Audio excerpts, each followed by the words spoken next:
Everybody has sensory needs. Everything that we do interacting with the environment and picking up on our own internal cues are all sensory based signals that we are getting, and they determine how we interact with the environment around us and interact within ourselves, what we do.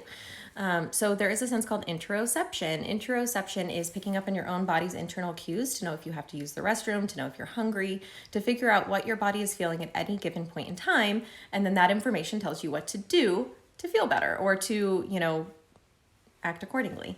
Now, the problem is that for people that have spent their entire life dissociating or kind of checking out from their own internal body because they feel so uncomfortable in a lot of the environments they're in, people that maybe have trauma, ADHD, autism, I'm sure a plethora of other things.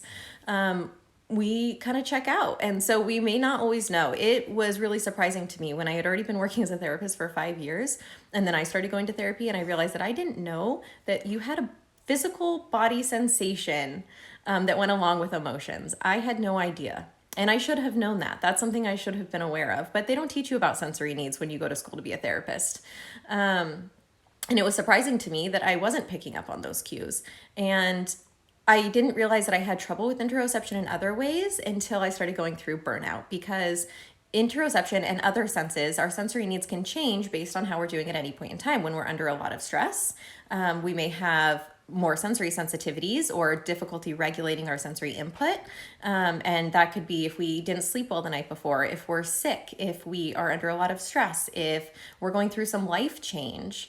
And so our sensory needs are not the same day to day. They do change. And going through burnout, I realized the other day as I was sitting on the kitchen floor feeling like I was going to vomit and thinking I was sick, that I was actually starving because I didn't realize that I needed to eat and I didn't realize that I hadn't eaten yet.